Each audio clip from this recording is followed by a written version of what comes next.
Muy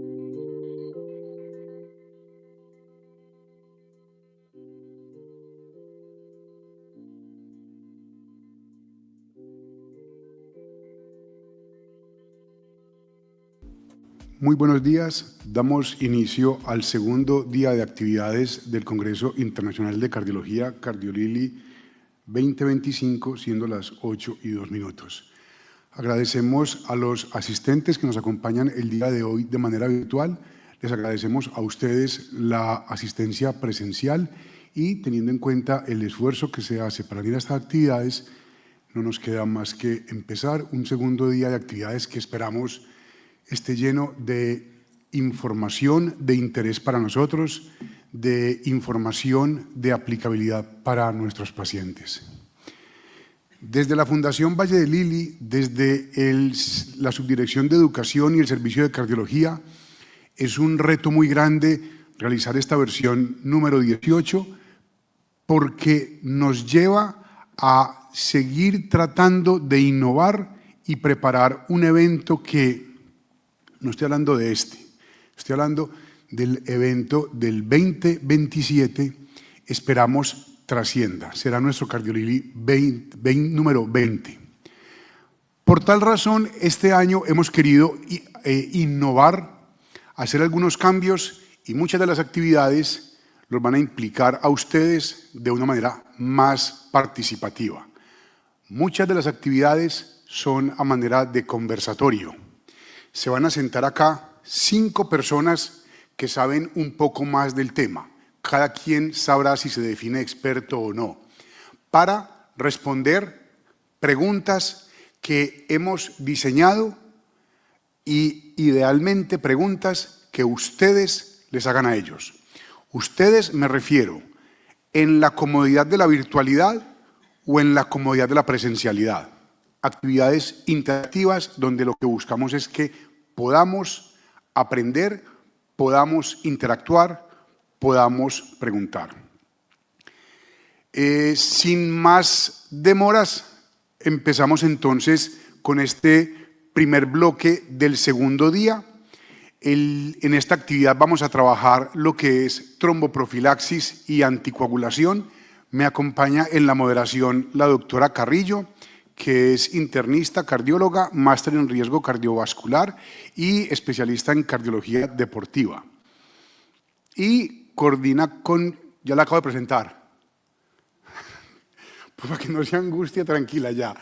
Y la actividad, ¿cómo está organizada? Primero, la doctora Montenegro nos va a dar una breve revisión del futuro de la anticoagulación. Después hay una mirada a nuestra clínica de anticoagulación. Lleva funcionando muchos años, llevamos evolucionando muchos años, tratando de crecer y aprender, a cargo de la jefe Maribel Ñáñez, que es la enfermera jefe de la clínica de anticoagulación, de la visión de nosotros, cómo debe funcionar una clínica de anticoagulación, y el doctor Arturo Mora, que es el médico coordinador de la clínica de anticoagulación, que va a presentar la situación actual de lo que tenemos en cuanto a estadísticas institucional y de registros nacionales. Y posteriormente tendremos un grupo de panelistas que, si mal no estoy, me complementa, doctora, es hematólogo, neurólogo, neumóloga, electrofisiólogo y ustedes. Y emergenciólogo, si quieren no ha llegado Julio Díez. ¿Listo? Entonces, sin más por ahora, iniciamos con la conferencia virtual de la doctora Montenegro, y para el conversatorio yo les indico qué deben escanear para que puedan hacer las preguntas. Nuevamente, a todos los asistentes ahora, virtuales y ustedes, bienvenidos.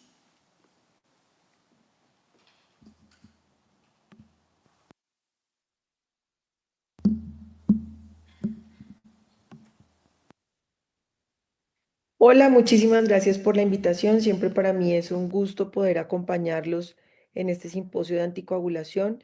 Y vamos a empezar a hablar de qué hay de nuevo en enfermedad tromboembólica venosa.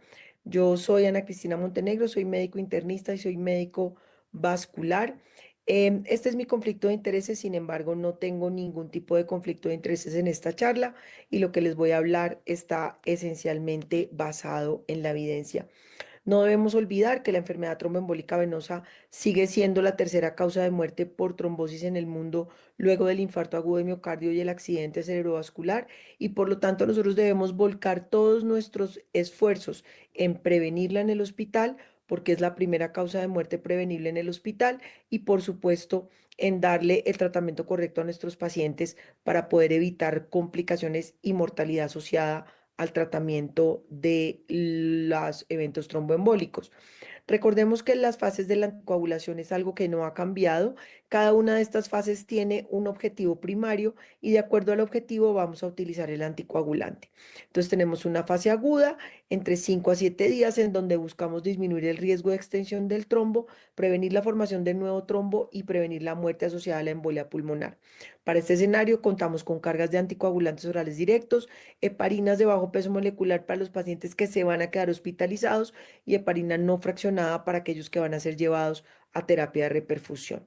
Posteriormente, en el largo plazo, entre 3 a 6 meses después del evento, buscamos con este momento de la anticoagulación disminuir recurrencias y disminuir muerte relacionada con enfermedad tromboembólica venosa, y para esto contamos con anticoagulantes orales directos, con warfarina para pacientes con síndrome de anticuerpos antifosfolípido y algunos otros escenarios en los cuales aún se usan antagonistas de la vitamina K, y heparinas de bajo peso molecular para los pacientes con cáncer.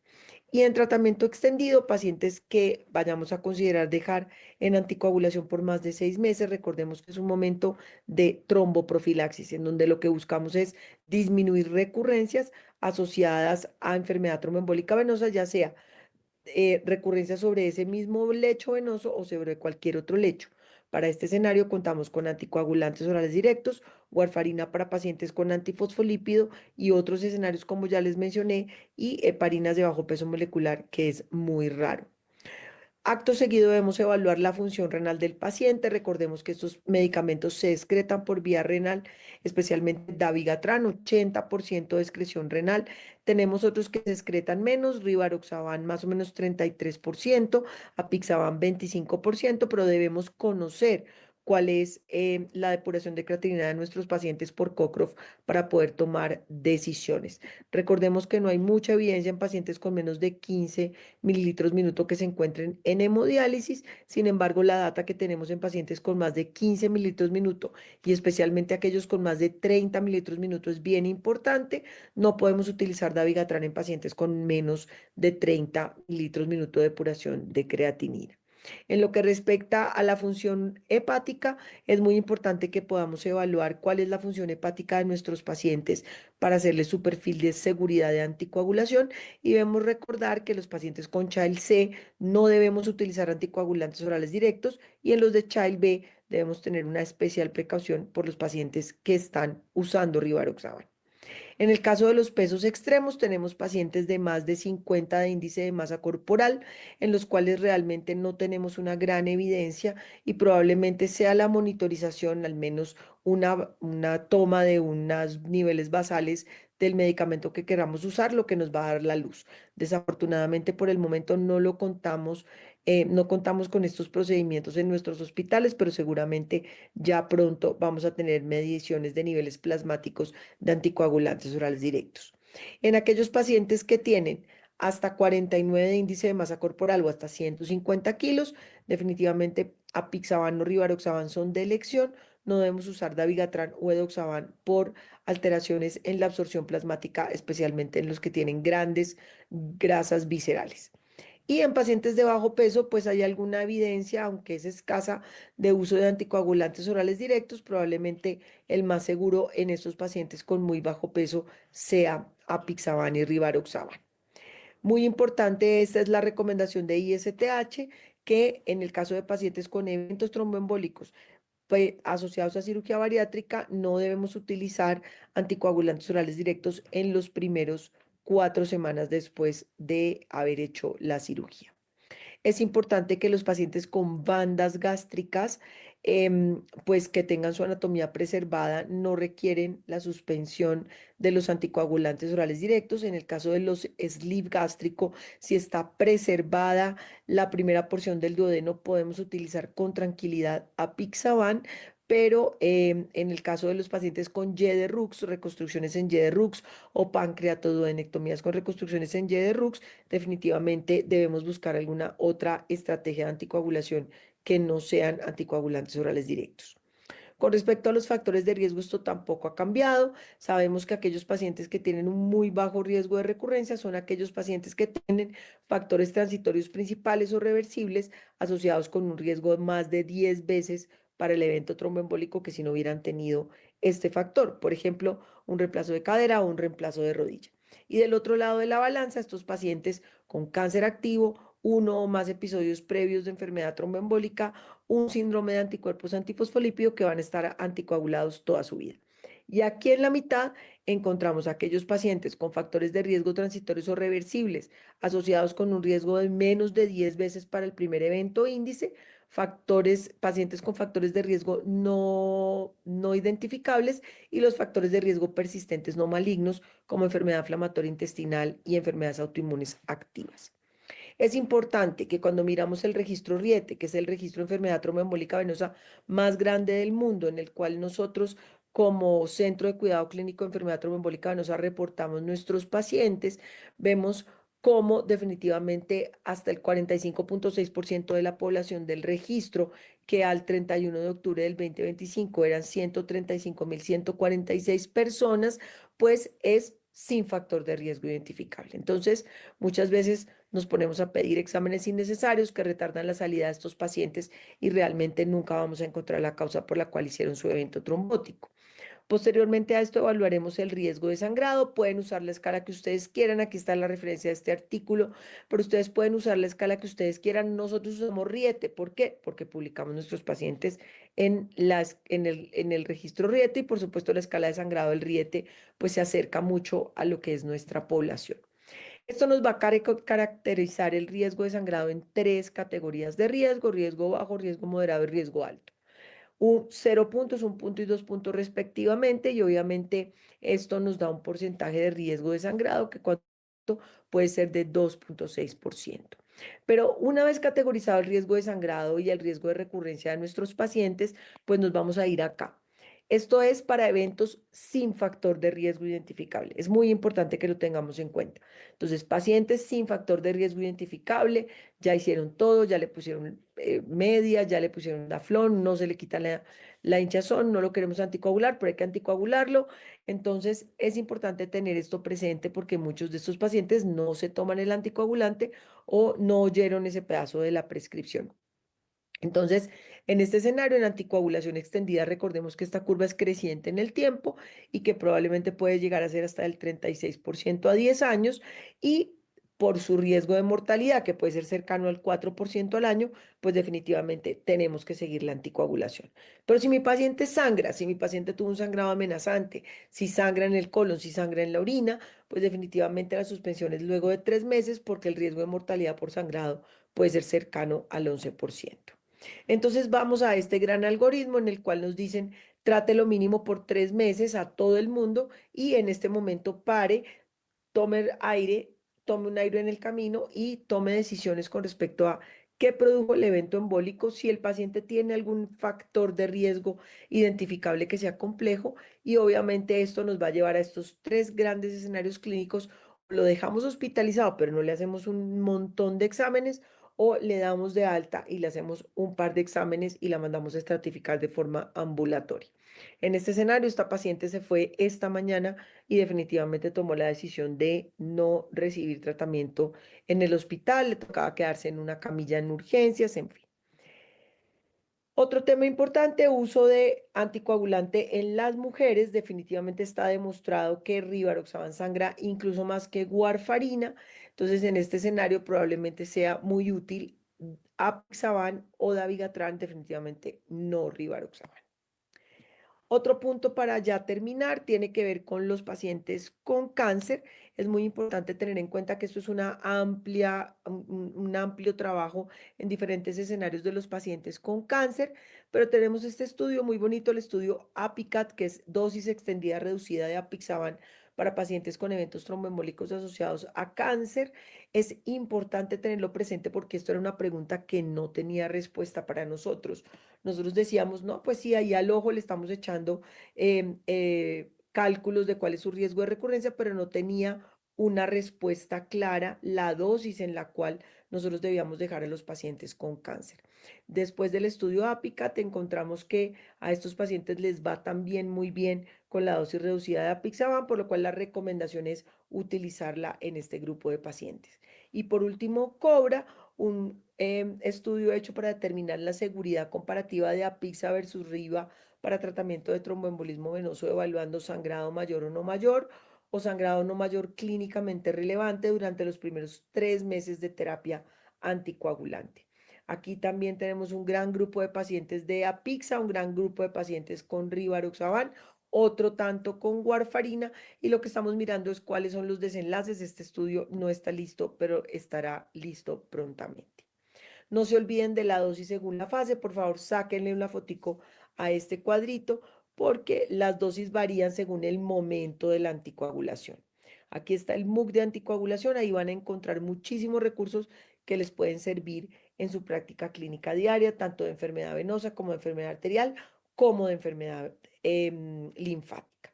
Y este es mi grupo de trabajo, el Centro de Cuidado Clínico de Enfermedad Tromboembólica Venosa de la Fundación Santa Fe de Bogotá. Somos el único centro acreditado a nivel mundial en enfermedad tromboembólica venosa, de lo cual nos sentimos profundamente orgullosos, y cada logro pues es de este fantástico grupo que tengo y del trabajo en equipo de todos.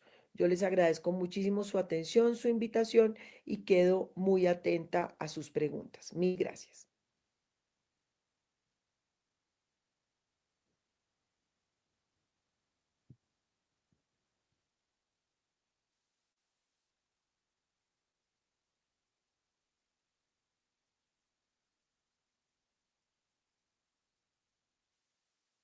Muchas gracias a la doctora Ana Cristina Montenegro por su presentación.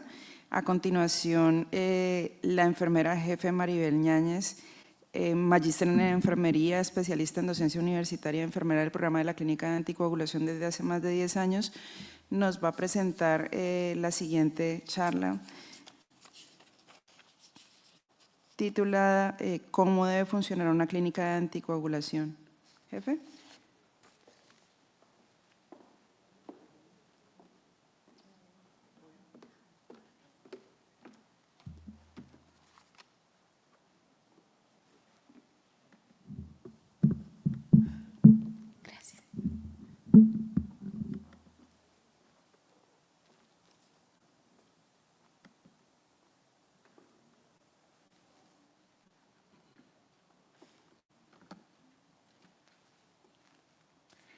Buenos días, muchas gracias por participar y acompañarnos en esta mañana. Quiero compartir con todos ustedes cómo funciona una clínica de anticoagulación con base a la experiencia en Fundación Valle Lili, mostrarles qué personal hace parte de clínica de anticoagulación, el objetivo que nos guía, tipo de pacientes y el manejo que hacemos a nivel ambulatorio y a nivel de hospitalización, y cuáles son los indicadores que nos miden. Como tal, el jefe médico de clínica de anticoagulación es el doctor Juan Esteban Gómez, y trabajamos con el apoyo de más médicos cardiólogos quienes contestan las interconsultas en hospitalización. Están las auxiliares de enfermería que tienen un gran trabajo en la parte de educación al paciente, el médico general y la enfermera quien les habla, quienes somos los que estamos a cargo de la parte ambulatoria y también en parte un seguimiento en hospitalización. El teleoperador, porque tenemos líneas abiertas para los pacientes, para aclarar oportunamente dudas, inquietudes, y la secretaria, quien hace el proceso administrativo para la parte del ingreso de nuestros pacientes. El objetivo como tal de clínica anticoagulación se basa en minimizar esos riesgos como sangrado o complicación como trombosis. Estos riesgos se minimizan siguiendo pues las recomendaciones de cada paciente, de acuerdo a su patología y de acuerdo al medicamento que esté usando y basados pues en la guía institucional de anticoagulación. Entonces, el tipo de paciente que manejamos a nivel ambulatorio son todos los pacientes que tengan como tal indicación de estar anticoagulados. Esos pacientes reciben una educación continua en los controles de clínica anticoagulación ambulatorio. Se basa en un seguimiento oportuno. Si el paciente requiere que lo veamos cada 3 días, cada 5 días, cada 8 días o cada mes, cada 3 meses, tenemos pues la agenda oportuna para que el paciente tenga un buen seguimiento y fortalecer en él no solamente pues el seguimiento de exámenes, sino la adherencia, la conciencia de su enfermedad y la conciencia como tal de darle continuidad a su anticoagulación, de no suspenderla. Perdón. También como apoyo tenemos en la página de la Fundación Valle de Lili todo lo que debe saber el paciente sobre anticoagulación. Ahí escaneando el link pueden ingresar como tal la página que tenemos disponible para que tengan una información confiable y puedan tener una buena orientación los pacientes y sus familias.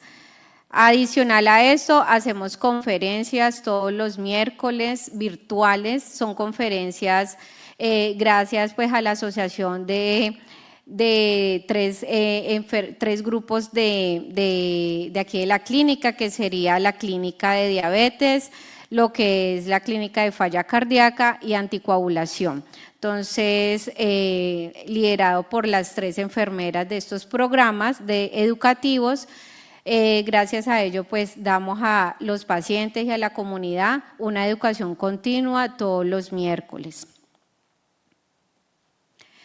Bueno, el seguimiento como tal de los pacientes anticoagulados se divide en 3 grandes grupos para nosotros.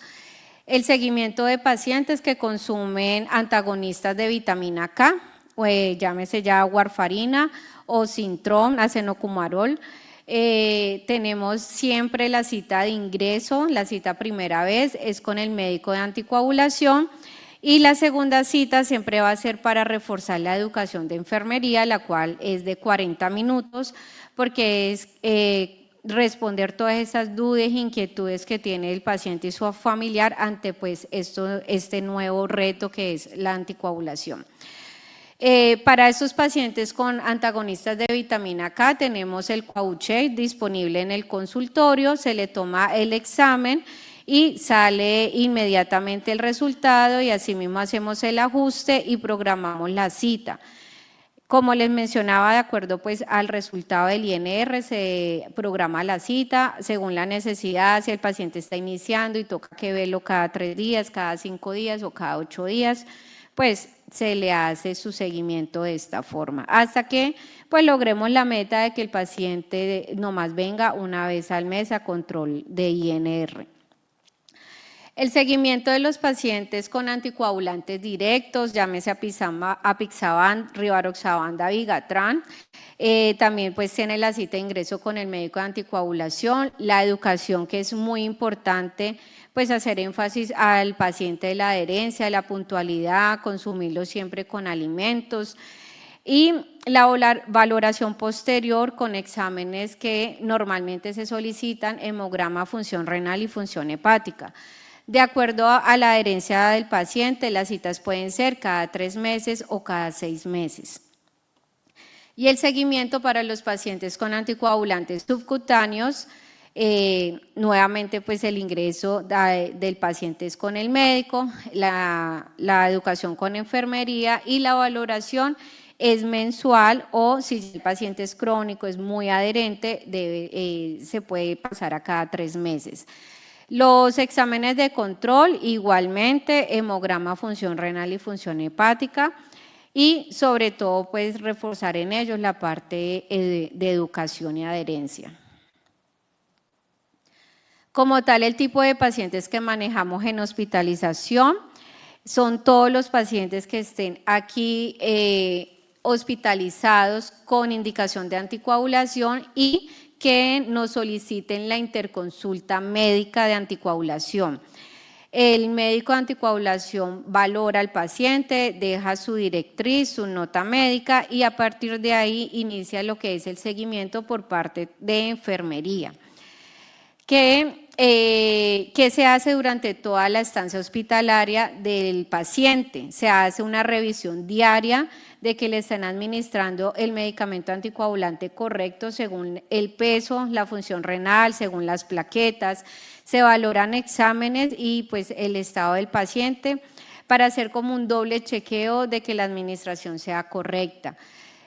También se hace un seguimiento si hubo una suspensión del anticoagulante por algún procedimiento, por algún examen médico que requiera su suspensión y estamos pendientes el reinicio oportuno de este.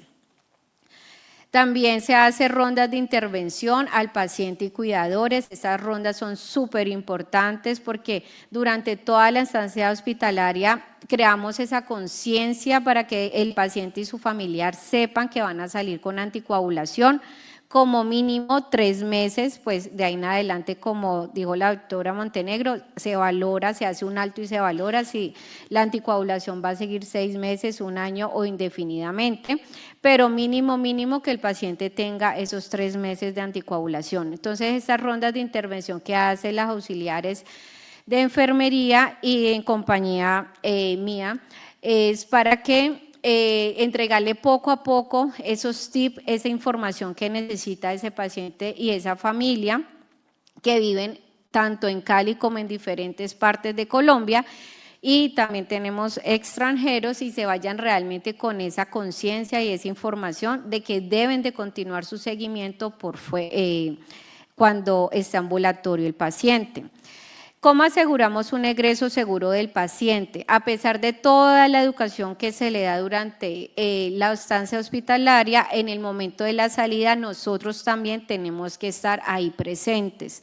¿Para qué? Para hacer una revisión de órdenes médicas, que esté formulado el medicamento anticoagulado adecuadamente, que el paciente se vaya de pronto con una dosis domiciliaria del medicamento si la EPS lo permite, lo autoriza y de una vez se le asigna la cita de control ambulatorio. Entonces el paciente también, como les mencionaba, que no vive aquí en Cali, se le hace teleconsulta y un seguimiento ambulatorio. Cuando el paciente egresa, después, sea que siga con clínica anticoagulación de nosotros o no, se le hace llamada de seguimiento posterior a su egreso, 8 días, 15 días y 1 mes después para verificar que el paciente pues, tenga su medicamento y no tenga ninguna complicación. Bueno, entonces pasamos finalmente a los indicadores que nos rigen. Tenemos 33 indicadores como tal en clínica anticoagulación, les traigo a colación 11. Dentro de estos está proporción de pacientes que estén hospitalizados y que que reciban anticoagulante y que tengan un evento ya sea de trombosis o de hemorragia, ¿sí? Ese paciente puede que tenga o no tenga como tal seguimiento, interconsulta, es en general de todos los pacientes que están en hospitalización. Los dos siguientes son todos los pacientes que van a consulta, que tienen control con nosotros y a cuántos de ellos les ocurre un evento de trombosis o un evento de sangrado. Entonces ya es la población, digamos, cautiva que tenemos, la población que va activamente con nosotros, la medimos de esta forma.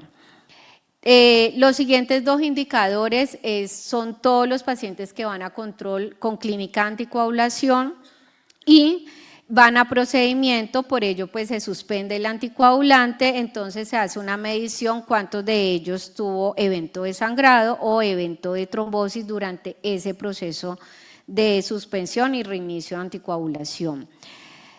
Y el que sigue son la proporción de pacientes que reciben anticoagulación aquí en la clínica Valle y Lili y que tengan eventos como trombocitopenia inducida por heparinas. Entonces están recibiendo una heparina, puede ser una heparina no fraccionada o heparina de bajo peso molecular, y se hace un comparativo cuáles de ellos tienen plaquetas menores a 100.000 y se revisa ya historia por historia si esa trombocitopenia es inducida o no por las heparinas. El siguiente indicador son todos los pacientes que están hospitalizados y que tengan interconsulta médica por clínica anticoagulación. Pues como ven está en rojo porque pues no a todos los pacientes que están hospitalizados se les solicita interconsulta médica. Igualmente pues queda siempre a criterio del médico tratante. La proporción de pacientes anticoagulados con educación, como les menciono, todos los pacientes que tengan interconsulta deben de tener un seguimiento muy riguroso por parte de enfermería y por ende su educación. Y los pacientes que tengan diagnóstico de fibrilación auricular y que salgan con fórmula de anticoagulante, también pues es una medición importante porque pues si ya tienen este tipo de diagnóstico, evaluamos que efectivamente se vaya con su tratamiento adecuado. Y la proporción de pacientes que tienen un llamado de seguimiento de clínica anticoagulación, que como les mencionaba, todos los pacientes deben de recibir un seguimiento apropiado al egreso, sea que continúen o no continúen con nosotros ambulatoriamente. Bueno, entonces esto era lo que les quería compartir. Muchas gracias.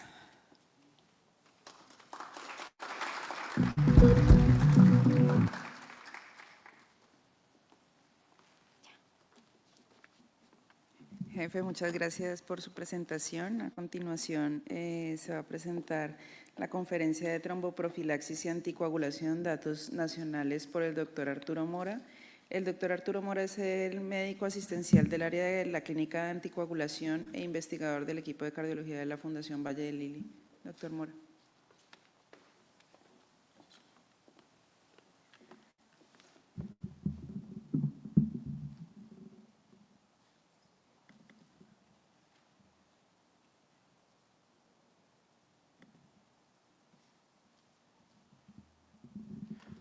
Buenos días.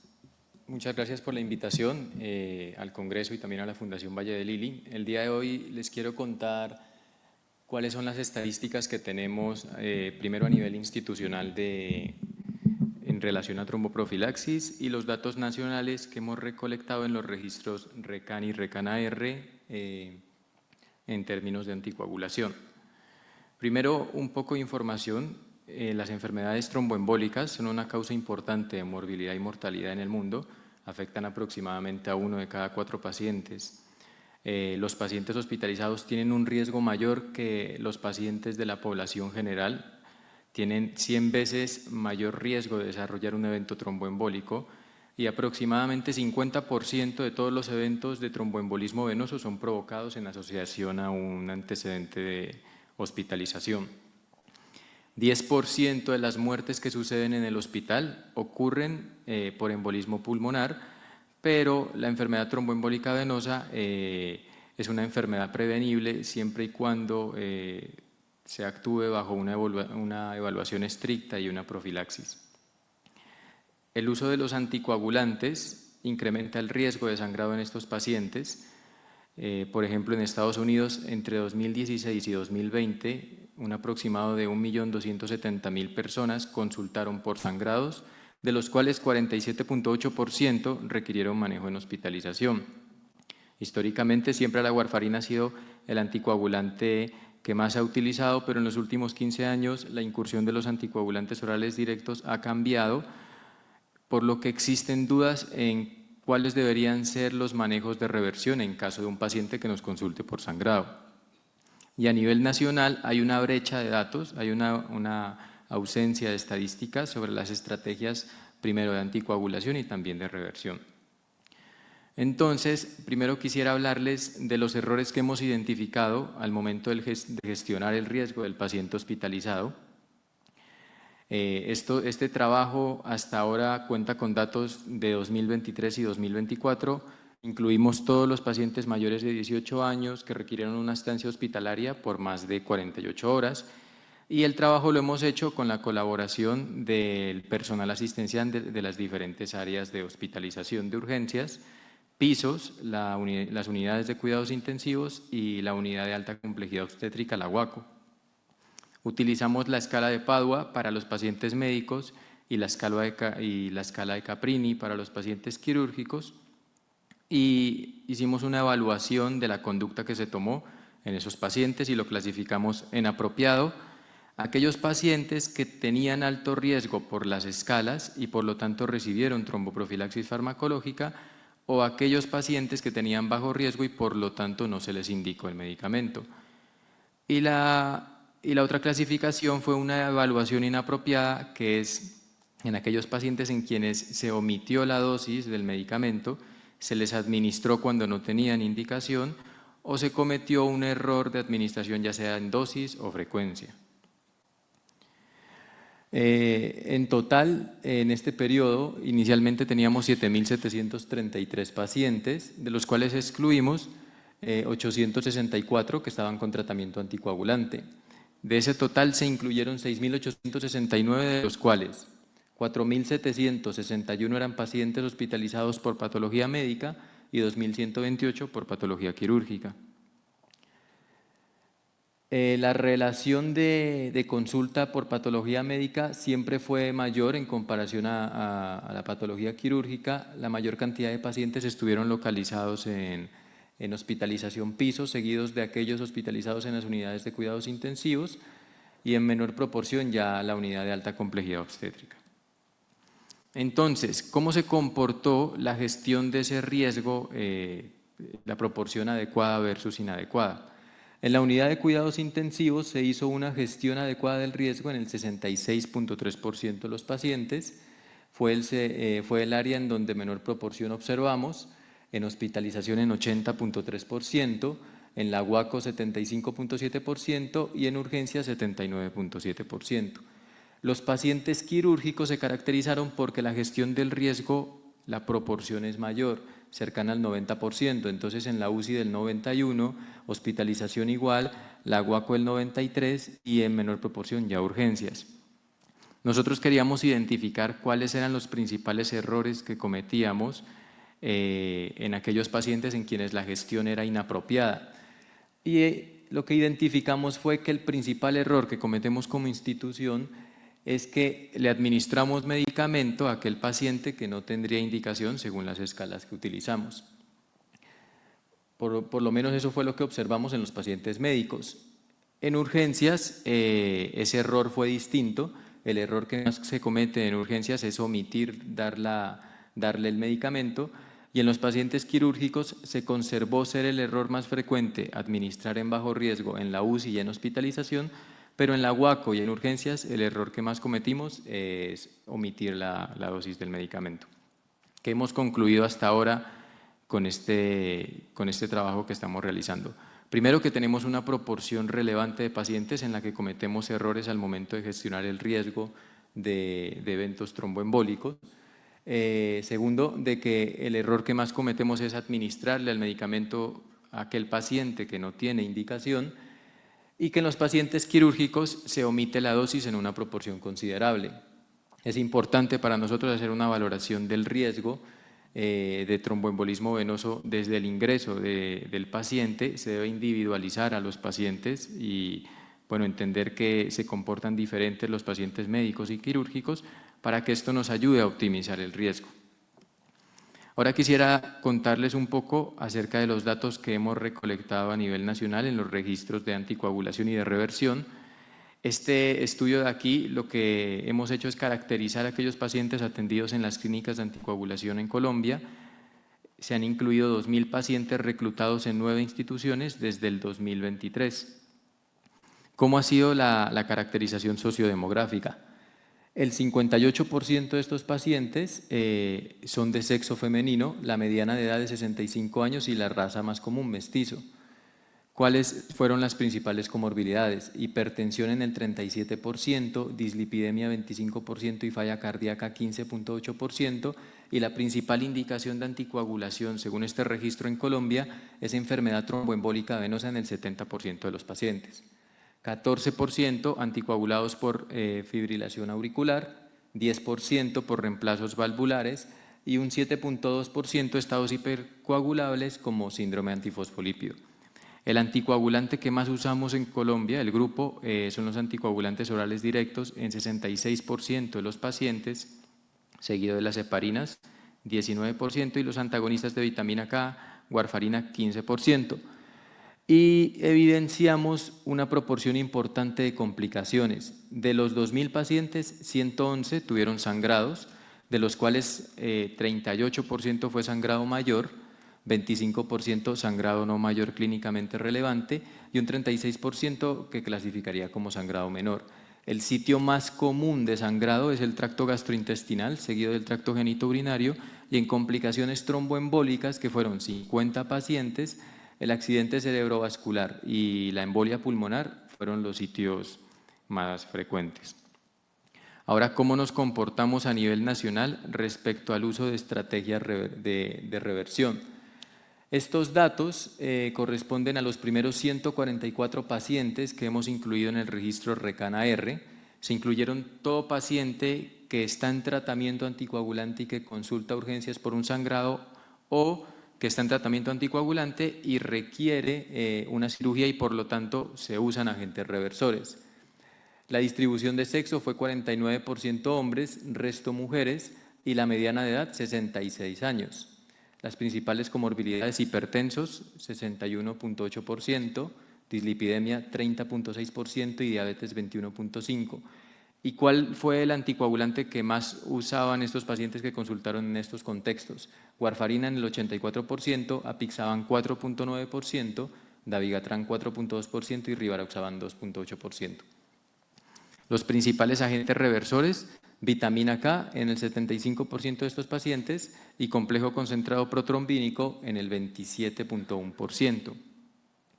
De la indicación de reversión, el 93% de estos pacientes se les hizo reversión de anticoagulación porque consultaron en el contexto de un sangrado.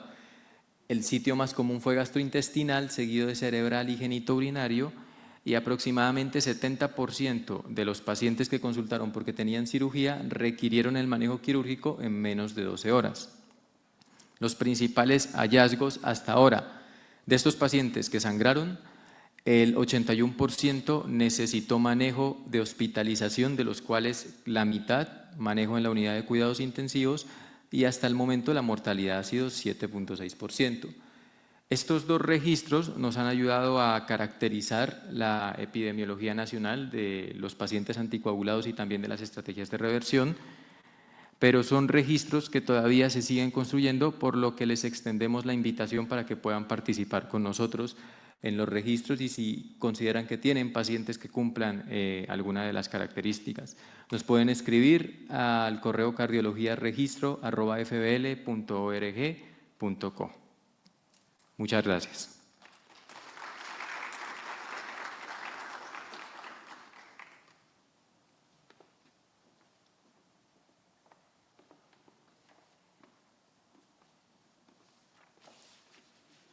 Bueno, muchas gracias a todos. A continuación, vamos con el conversatorio acerca del uso de anticoagulantes en escenarios clínicos. Invitamos al doctor Francisco Jaramillo, al doctor Julio Díez, a la doctora Liliana Fernández, al doctor Jaime Valderrama y al doctor Cristian Adams.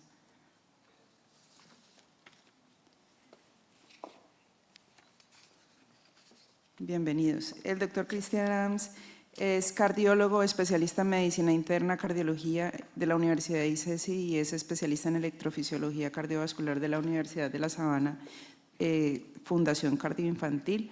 Es electrofisiólogo en esta institución.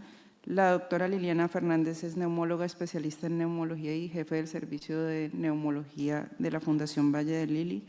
El doctor Jaime Valderrama es neurólogo, director del programa de neurología de la residencia de la Fundación Valle de Lili con la Universidad de ICESI. Y el doctor Julio Díez es especialista en medicina de emergencias, fellow de medicina crítica y cuidado intensivo de la Universidad de ICESI, magíster en educación para profesionales de la salud y docente de medicina de la Universidad de ICESI. Les damos la bienvenida al día de hoy. Entonces vamos a empezar con las preguntas.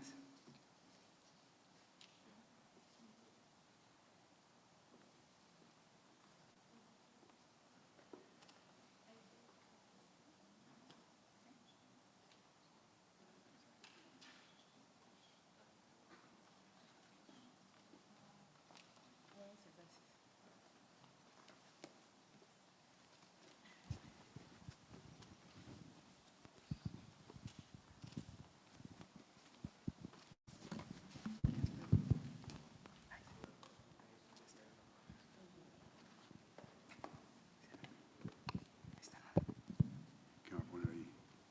¿Qué puso? Así.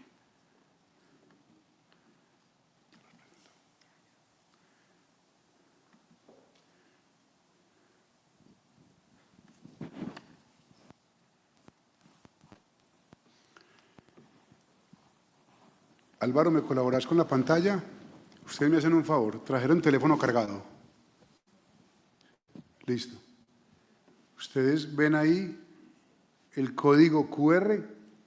Si no, arriba ven Mentimeter para que puedan ingresar a la aplicación, ingresan ese código. Y ahí ustedes podrán participar en la selección de la respuesta que esperamos los expertos nos ayuden a seleccionar cuál consideramos pueda ser la más adecuada para nuestros pacientes.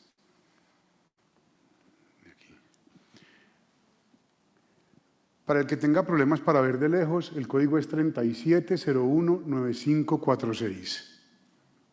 No me fácil dándole clic aquí. Bueno, sí, solamente se ven 30. Hay 30 registrados.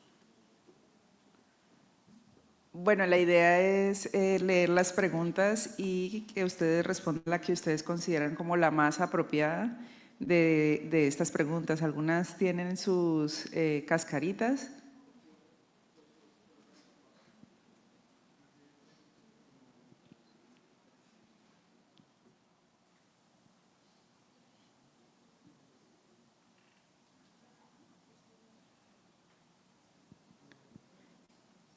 Listo, y en el camino vamos a ir escuchando las opiniones de nuestros participantes en el conversatorio.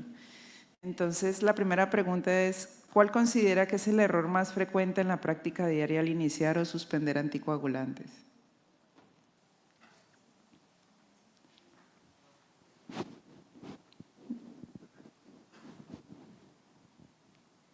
Doctor Díez. Es que yo creo que esta pregunta ya no la respondió, no veo.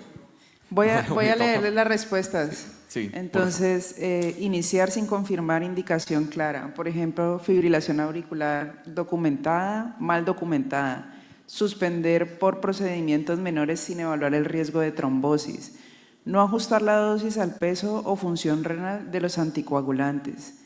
Reiniciar demasiado pronto tras un sangrado o un evento cerebrovascular.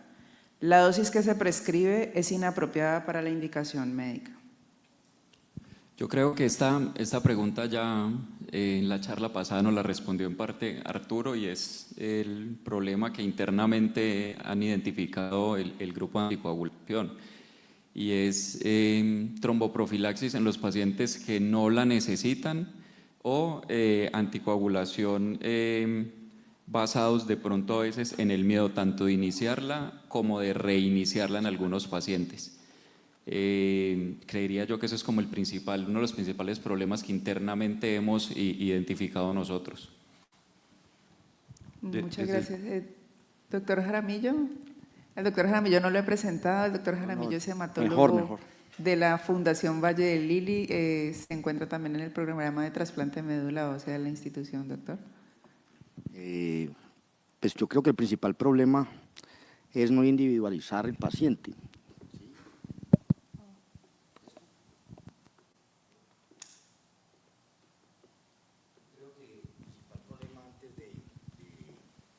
De cumplir guías, de cumplir protocolos, es no individualizar el paciente. Respecto a la hemostasia, uno debe pensar siempre si hay una trombosis arterial, si hay una trombosis venosa o si hay un escenario obstétrico. Los tres son diferentes y el territorio vascular es diferente. Y hay variables que inciden directamente en el direccionamiento de la terapia.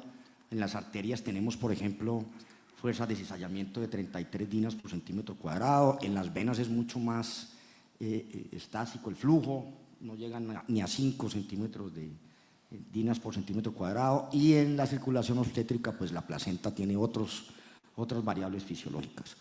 De esa misma forma, los pacientes llegan indicados de una manera muy rígida por protocolos y contraindicaciones. Entonces este paciente tiene contraindicado los nuevos anticoagulantes, tiene que ir con warfarina, y la verdad, esa rigidez es la que yo creo que es el principal error que cometemos a la hora de anticoagular un paciente.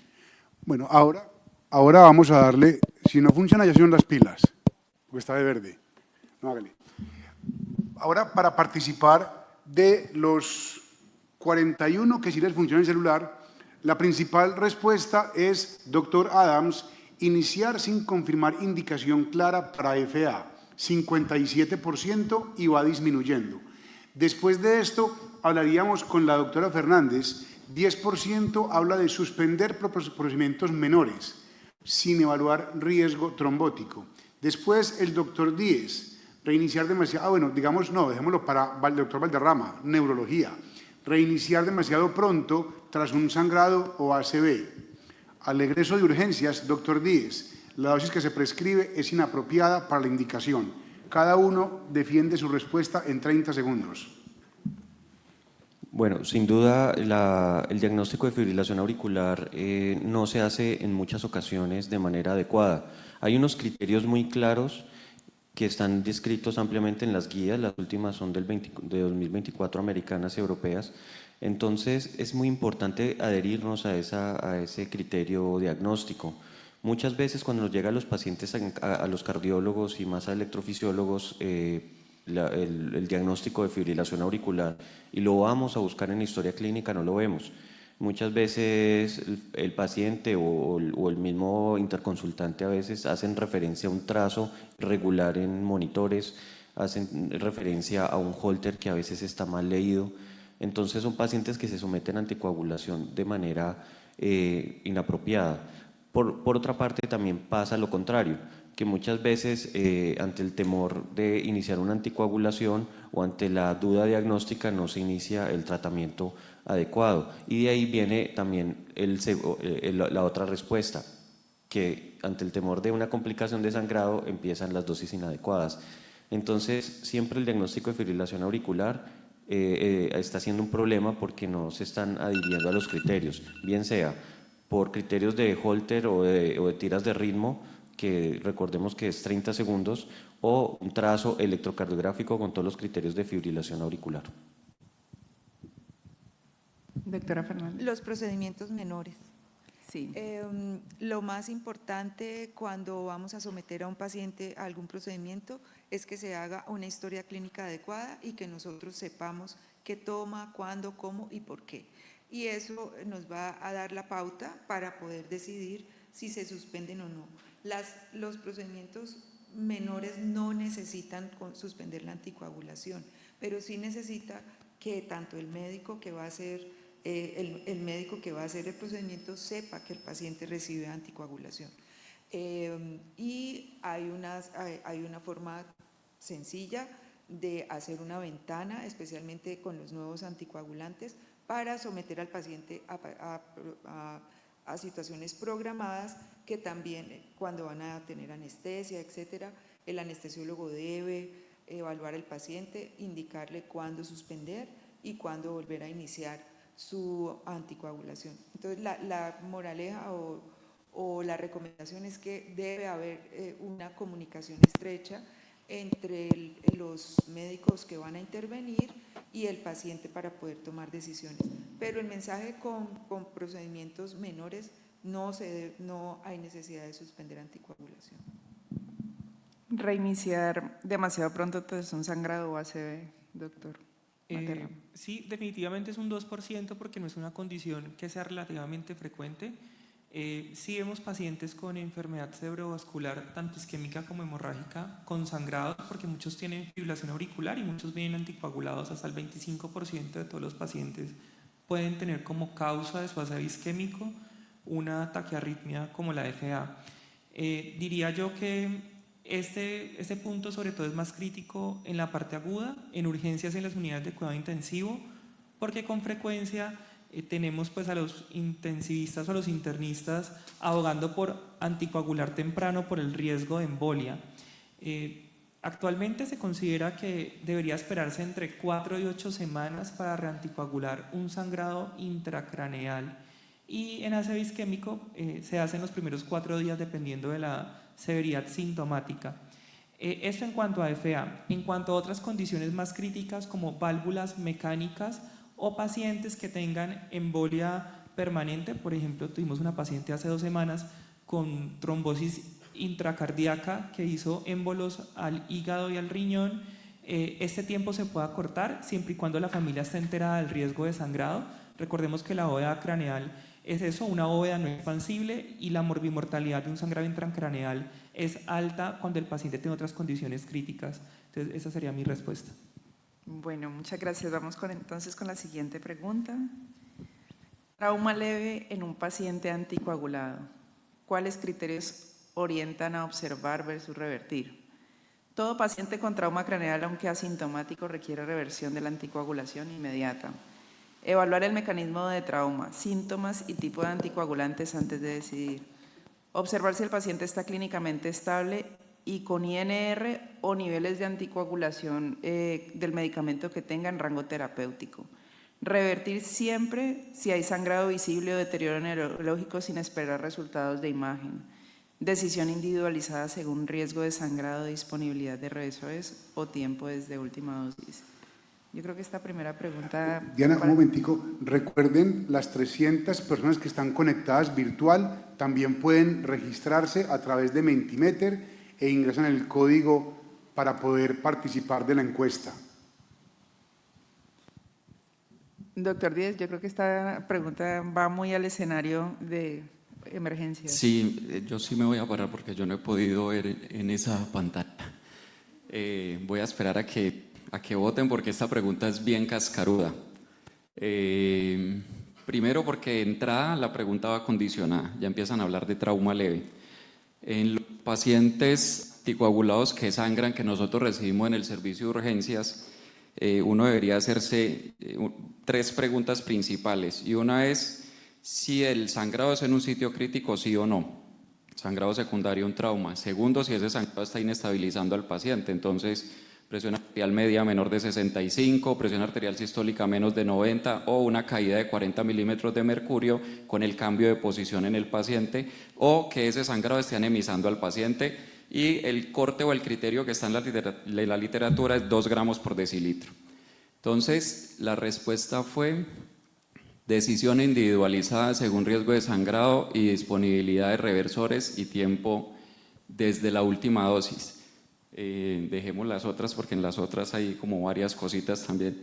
Entonces dice, todo paciente con trauma craneal, aunque asintomático, requiere reversión inmediata.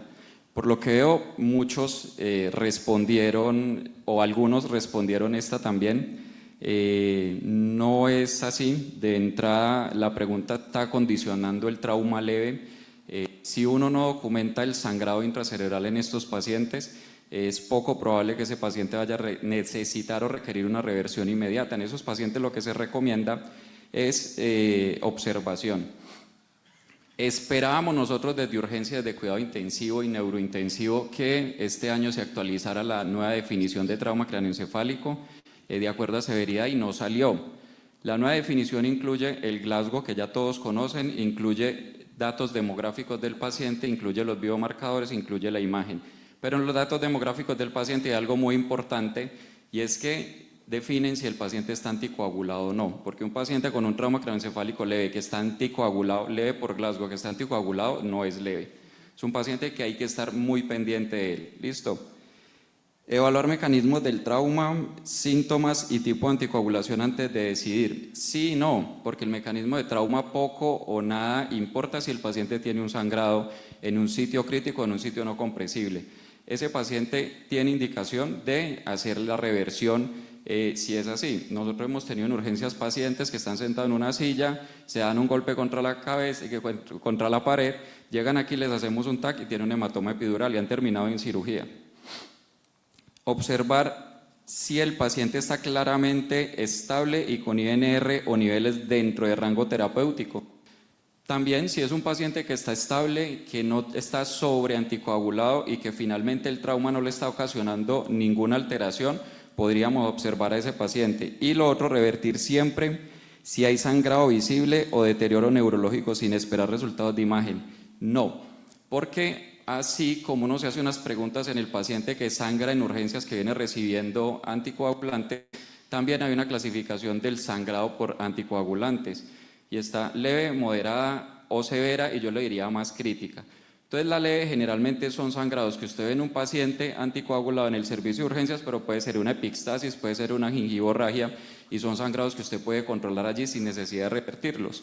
La moderada, siempre han dicho, son sangrados urogenitales o gastrointestinales que no anemizan al paciente y que, por ejemplo, el sangrado gastrointestinal usted puede entrar a hacer el control con una endoscopia si así lo amerita ese paciente. Y el sangrado crítico sí son sangrados inclusive de cámara anterior o posterior del ojo, donde usted no puede hacer una compresión, sangrados pericárdicos, sangrados aórticos, sangrados retroperitoneales, sangrados medulares, donde no se puede hacer una compresión, ese paciente sí o sí, esté sintomático o asintomático, habría que revertirlo. Yo haría como dos mellas en la parte neurológica que corresponden, digamos que a la primera parte, a la segunda parte. Digamos, en trauma craneoencefálico, cuando hay sangrado intracraneal, los sangrados son reversibles o irreversibles. Digamos que en este contexto, independientemente de la reversibilidad, hay sangre y el riesgo de que haya sangrado en las siguientes 24 horas es mayor. Entonces, cuando el paciente se encuentra sintomático, se debe revertir, digamos que farmacológicamente, y ver si el sangrado se puede corregir o no de manera quirúrgica. Cuando el sangrado es intraparenquimatoso, se debe corregir. Hay maneras de estimar si el sangrado es mayor o menor en las siguientes 12 horas haciendo una tomografía de control, y si el paciente está asintomático, la recomendación es revertir, pero se podría esperar a una tomografía de control, siempre y cuando en los anticoagulantes que podamos monitorear, pues las variables de monitoreo estén dentro de rangos esperados. Y sí, siempre se debería hacer una imagen cerebral. Realmente es imposible identificar si hay o no hay un sangrado intracraneal si no tenemos una imagen. Doctor Jaramillo. Para los hematólogos simples no he entendido la traumatología cuántica neurointensivista molecular. Dos preguntas, dos contrapreguntas si me permiten. Uno, mientras el tiempo de observación se debe suspender el anticoagulante, independiente que sea warfarina, apixaban, rivaroxaban, dabigatran o heparinas, se suspende. Sí, de hecho ese es lo primero que está en todos los flujogramas, suspender. Y en los pocos pacientes que nombraste, Julito, de revertirlo, ¿con qué se revierte cada uno de estos? Bueno, dependiendo obviamente, porque sí hay que tener en cuenta cuál es el medicamento anticoagulante que viene recibiendo el paciente. Afortunadamente, en este momento tenemos reversores para cada uno de los anticoagulantes. Entonces empecemos por los más antiguos y los más básicos. Entonces, heparina no fraccionada, sulfato de protamina. Ese sería uno. Heparina de bajo peso molecular, hasta un 60%, en algunas literaturas hasta el 40 al 50%, el mismo sulfato de protamina nos puede servir. Y algunos autores han hablado del concentrado complejo protrombínico también para estas reversiones. Tenemos los anti-10A, entonces tenemos disponibles que tenemos ahora en Colombia, Pixaban, Rivaroxaban, Salandexanet alfa, con el que no contamos todavía en el momento, entonces en esos pacientes tendría indicación de concentrado complejo protrombínico. Y tenemos el dabigatran, que ya tiene reversor específico, que es el idarucizumab, con el que contamos también. Se habla mucho de, o antes, cuando no teníamos un reversor específico, carbón activado y hemodiálisis. Los algoritmos nuevos han dejado el carbón activado relegado a las primeras 2 horas si el paciente llega en ese momento. El problema del carbón activado es que no lo sabemos administrar. Y eso lo documentamos nosotros en urgencias, no solamente con dabigatran, sino con todas las intoxicaciones que nos llegan. El carbón activado tiene que quedar en el tracto gastrointestinal, no tiene que quedar en la bolsa que queda conectada a la sonda cuando la ponen, porque así llegan. La hemodiálisis se ha ido perdiendo, entre comillas, valor a este nivel, porque es que hay un problema adicional, es que la hemodiálisis incluye poner un catéter en un paciente que está sangrando por anticoagulación, entonces es un problema adicional. Si tenemos el reversor, sería maravilloso. La warfarina, vitamina K. Y ahí no sé si me van a sacar, pero la vitamina K no es el revertor de la warfarina. Pues entonces, listo, ya usted respondió, siga hablando al respecto. Entonces, ¿con qué la warfarina? Pues muy fácil tirar la piedra y esconderse. Ya que no lo vamos a sacar, ¿con qué la revertimos? ¿Viste que ya no somos amigos? Por eso lo invité. Ojo, ¿cómo actúa la warfarina? La warfarina inhibe una enzima que se llama la vitamina K epóxido redutasa. Esa es la acción de la warfarina, no disminuye los factores vitamina K dependientes. Todo el mundo repite 2, 7, 9, 10. No es así, ¿de acuerdo? Entonces esos factores los vuelve inactivos porque esta enzima lo que hace es hidroxilarlos. Inclusive en alguna época se gastaron un poco de plata midiendo los polimorfismos de la Bicorg y realmente esta es la razón por la cual 10, 15 miligramos de warfarina no te suben el INR. La vida media de la warfarina, ¿sí?, es superior a 48 horas. Y eso que ningún paciente aquí recibe, que yo sepa, discúlpame, marca Coumadin, donde hay estudios de espectrofotometría que usted le está dando 5 miligramos. No disponemos en Colombia de acenocumarol. Dicho esto, cuando usted le da vitamina K a los pacientes que necesitan una reversión, no lo va a lograr en menos de 48 a 72 horas, porque eso requiere síntesis por el hígado de nuevos factores vitamina K dependientes. ¿De acuerdo? Entonces lo que está haciendo usted, ¿sí?, es haciendo una reversión para 72 horas y el viejito tiene un hematoma cerebral. Entonces el crioprecipitado tampoco es. El crioprecipitado está refrigerado. Mientras usted lo descongela, ¿sí?, y mientras se lo pone al paciente, y muchas veces en dosis subterapéuticas, no va a lograr una reversión. En un paciente que ya le suspendió la warfarina y que usted necesita, ¿sí?, recuperar la hemostasia normal. Por consiguiente, mucha gente dice los anticoagulantes nuevos son más inseguros y no están indicados porque no tienen antídoto. Resulta que sí tienen antídoto y la que no tiene antídoto es la warfarina. Los pacientes que tengan estas situaciones... Ya hablamos de vitamina K, sigue crioprecipitado. ¿Se me acabó el tiempo? No, pero ¿qué más sigue? ¿A qué más va a tumbar para la warfarina? ¿Cuál más? Pues ahí hay que usar en este caso, que es por la dificultad de tener un paciente en rango terapéutico y de recibir una atención, porque aquí no me pueden decir que el paciente viene 2 veces a la semana con INR, que el paciente no tiene restricciones dietarias, farmacológicas. Eso es la minoría de nuestra población. Es más un problema, es más inseguro lograr metas terapéuticas en pacientes con warfarina que la seguridad de los otros anticoagulantes. No me voy a adelantar, pero si este paciente llega, yo le ordeno bypassiantes o complejo proteínico. Yo ni crío ni vitamina K. Hay una cosa muy importante de lo que mencionan en el panel, y es cuando yo tengo una clínica de anticoagulación, y tengo un servicio de urgencias, tengo que implementar los protocolos para atender el sangrado. Que no tenga concentrado complejo protromínico, conocer las limitaciones para saber qué le ofrece uno al paciente. Pero sí es muy importante, si tengo un servicio de urgencias, contar con la disponibilidad de las moléculas. Bueno, paciente con sospecha de embolia pulmonar de riesgo intermedio alto. ¿Qué iniciar antes de la confirmación por imagen? Esperar confirmación diagnóstica antes de iniciar anticoagulación.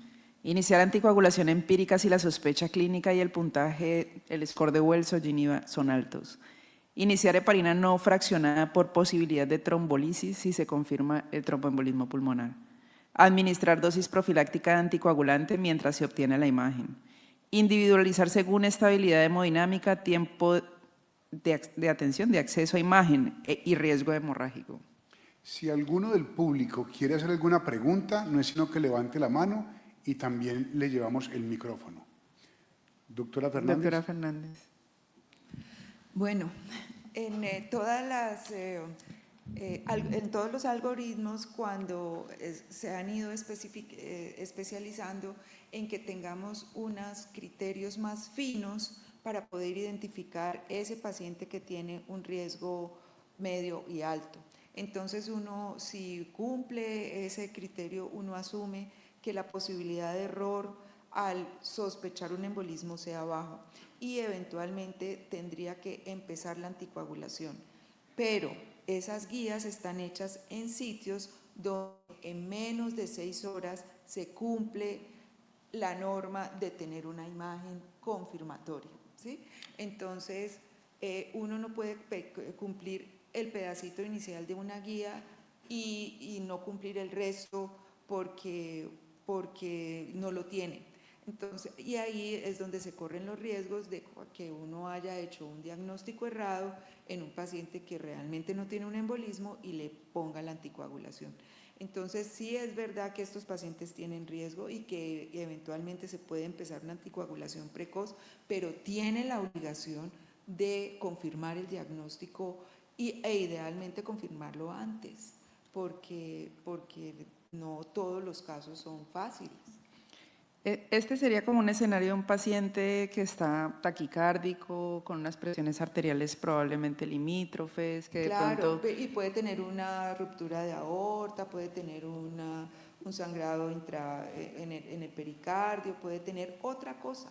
Entonces, uno dice, sí, yo tengo el eco o el fax y le miré y que parece que el ventrículo está un poquito dilatado, pero como no tengo TAC, le empiezo la anticoagulación. Entonces uno no puede cumplir la guía aquí, pero no cumplirla acá. ¿Sí? De acuerdo. Es una responsabilidad, estos pacientes son de alto riesgo, tienen una mortalidad mayor, debe empezarse precozmente y me precio pues, de que estamos en un sitio donde todo se hace bien, es decir, las imágenes están disponibles, las personas que interpretan las imágenes están disponibles, los recursos para empezar adecuada anticoagulación están, de modo que podríamos decir lo hago con propiedad, pero en alguien que dice dentro de 8 días le hacen la escanografía confirmatoria y arrancar anticoagulación es peligroso. Y empezaríamos en el escenario en el que uno, pues, digamos, tenga mucha fuerza. En un paciente inestable, en el que no sabemos, en el que estamos en tiempo real y estamos poniendo la primera hora de reanimación y después medir y todo, probablemente una anticoagulación no fraccionada sea la mejor.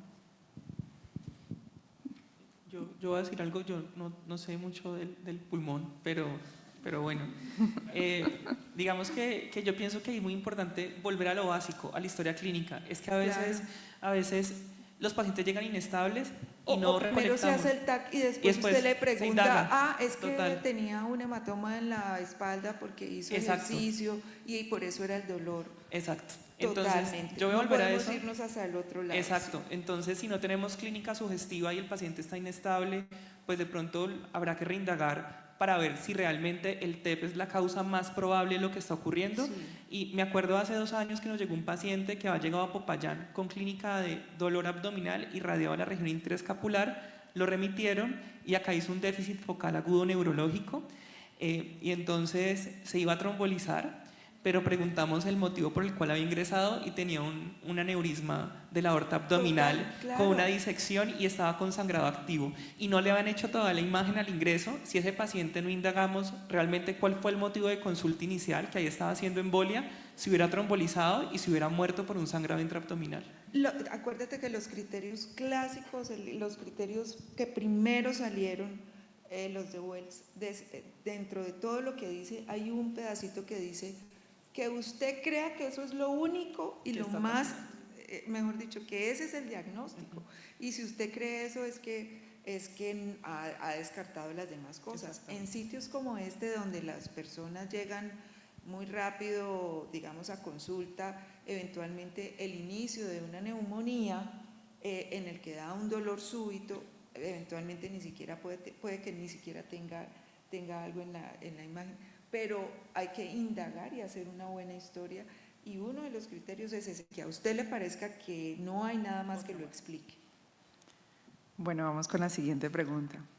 ¿Cómo individualizar la decisión entre un anticoagulante oral y una heparina de bajo peso molecular en un paciente con tromboembolismo pulmonar agudo y cáncer activo? Las alternativas son elegir el anticoagulante oral siempre que no haya contraindicación formal, por comodidad y eficacia comparable. Preferir la heparina de bajo peso molecular en cáncer activo con alto riesgo de sangrado o metástasis gastrointestinal. Basar la elección en tipo y estadio de cáncer, función renal y comorbilidades. Priorizar la disponibilidad y adherencia del paciente sobre diferencias farmacológicas. Decisión conjunta entre oncología, hematología y neumología según el riesgo-beneficio individual. Doctor Jaramillo. Claro. Ahí yo creo que hay que priorizar el problema, como bien lo decía la profesora Fernández. Si realmente el tromboembolismo pulmonar agudo es lo que más tiene enfermo este paciente, o son otras cosas. Hoy en día hay que diferenciar muy bien entre carcinoma, leucemias, sarcomas, dependiendo de la célula de origen tumoral, porque el comportamiento es diferente. En el caso de las neoplasias hematológicas, esto es más frecuente no solo porque existe una tendencia a la hemostasia procoagulante, por la expresión de proteínas en los macrófagos de coagulación, sino también por el tratamiento y los dispositivos que se usan, los catéteres implantables y las cosas. En ese orden de ideas, para ser simple, porque el tiempo es limitado, para mí la warfarina no está indicada en estos pacientes, a excepción de los que tienen válvulas mecánicas, que sería extremadamente raro tener un paciente con esto y unas válvulas mecánicas, o una estenosis mitral reumática pues severa sin operar, o que esté tomando carbamazepina o rifampicina. Son las únicas 3 indicaciones en que yo digo vamos con la warfarina, pero para mí la warfarina es cambiar una enfermedad por otra y a veces más grave. ¿Por qué? Porque socialmente no estamos atendiendo bien los pacientes que están bajo esta indicación. Allí, dependiendo del momento del tromboembolismo pulmonar, definitivamente las heparinas de bajo peso molecular nos dan una ventaja en el manejo intrahospitalario de estos pacientes, y cuando están ambulatorios, estoy hablando de la indicación de anticoagulación, no de profilaxis, porque algunos tumores son protrombóticos. En este escenario yo uso apixaban. De los 3 anticoagulantes nuevos uso apixaban porque la vida media es más corta, porque es más seguro, porque no tiene pico de sobreanticoagulación, ni tampoco tiene tiempo en el día de subanticoagulación. No necesita monitoreo, no necesita restricciones dietarias o farmacológicas, a excepción de las 3 que nombré. Esa sería mi respuesta. Sí, probablemente esa sea una decisión acertada. Estos pacientes deben estar anticoagulados hasta tanto el riesgo protrombótico pues persista y se asume que la biología del tumor es la que de pronto ha causado esa predisposición a hacer el embolismo, pues cuando no hay otra causa sino el tumor, y se prolongan las anticoagulaciones hasta que se le da como de alta o se considera que el tumor está estable y controlado. Y se evalúa cada tercer mes o cada sexto mes la balanza de riesgos por la anticoagulación o por metástasis en algunos sitios incómodos versus los beneficios pues, de tenerlo anticoagulado y haberle disminuido ese riesgo, esa enfermedad. Ahí, profe, yo quiero hacer una pequeña salvedad y es que por eso dividir los tumores en carcinomas, sarcomas Sólidos, y hematopoyéticos. Claro, porque sólidos, los hematopoyéticos, una cosa es tumor los de hematopoyéticos mama, no hacen metástasis, entonces uno ve que un paciente sí. tiene una LLC, no, este paciente no se puede anticoagular porque tiene metástasis y son una seguidilla de conceptos temerosos que a veces llevan a que sea más la complicación, la angustia que genera el paciente, el concepto médico que realmente el beneficio que pueda darse por anticoagulación. Perfecto. Doctor Jaramillo, ¿y las plaquetas bajas en el escenario de los anticoagulantes orales las considera, por ejemplo, cierto valor límite de plaquetas o...? No las desconozco, pero nosotros tenemos menos temor que otros especialidades. ¿Por qué? Porque yo creo que la diferencia la hace el control médico, ¿sí? Entonces, tiene una indicación, pero hay temor de que sangre porque tiene menos de 50.000 plaquetas. Venga, lo veo. Venga, miremos además si ese conteo plaquetario es real. Hay muchos métodos que por la sistematización se han favorecido a la gran mayoría de pacientes, pero a este individual no. Entonces hemos perdido un poquito la artesanía del laboratorio. Vaya, pida usted pues un hemograma con citrato de sodio y un conteo manual de plaquetas. Se lo informan, pero no lo hacen. Y muchos pacientes tienen pseudotrombocitopenia. Entonces, uno puede ver en el hemograma el volumen plaquetario medio. Muchos no lo miramos. Y uno mira un volumen plaquetario medio grandote de 13, 12 femtolitros y 60.000 plaquetas. ¿Será real o será que el citómetro contó un grupete de plaquetas como una sola? Entonces, cada paciente lo que requiere es un análisis individual. Yo no le tengo temor a las 50.000 plaquetas, ¿sí? Yo no le tengo temor porque dicen, no, de trombocitopenia inducida por heparina.